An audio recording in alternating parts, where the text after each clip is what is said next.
nut or fruit trees and tired of the pesky squirrels or varmints stealing all your crop? That's what this episode's about, how to prevent them from doing so. Squirrels are ingenious little creatures, smart, intelligent, and they figure ways around things.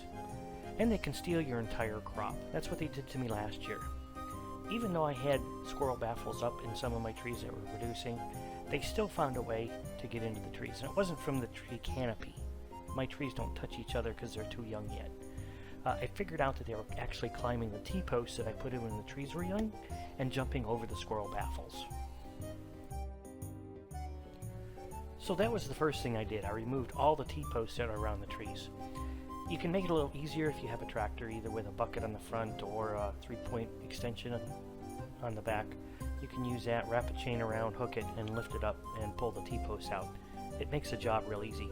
If you don't have a tractor, then it's probably some sort of jack, post jack, or I've seen where people use a tire as well and connect it and then roll it and pull it up. Here's how I made my squirrel baffles. I purchased 20-inch by 50-foot aluminum flashing from Home Depot. That was about $53. From Amazon, some shower curtain hangers. That was $10 for 100. I had some string or twine already. Purchased 1/8 rivets from Home Depot as well. I already had a rivet gun. I got about 200 rivets for about $10. Drill bit, 1/8 inch bit to drill the holes. You need a pair of tin snips and working gloves. That aluminum flashing is really sharp, so be careful with it. There is a bit of math involved in creating the squirrel baffles. The first thing you do is measure the circumference of each tree. And if you remember right, the circumference equals 2 pi r, with r being the radius.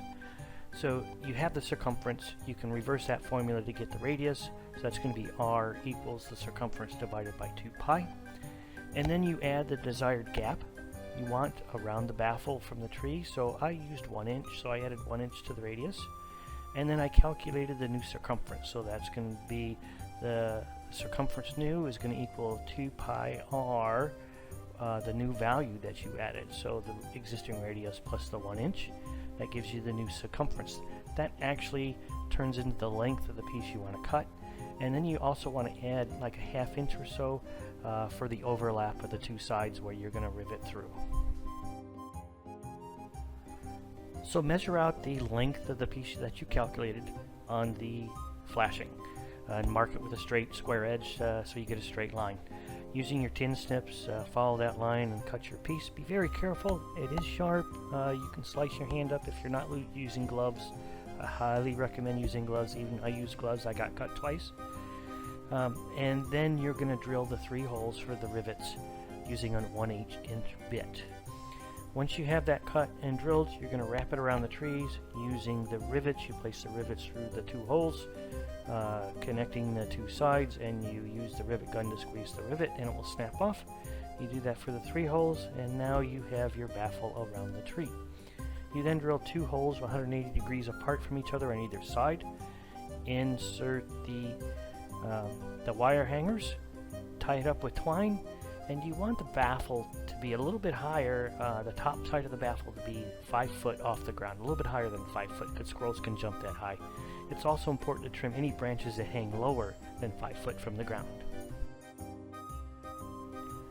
Well, there you go. Hope that helps you create your baffle and keep those pesky squirrels out of your trees. Happy growing!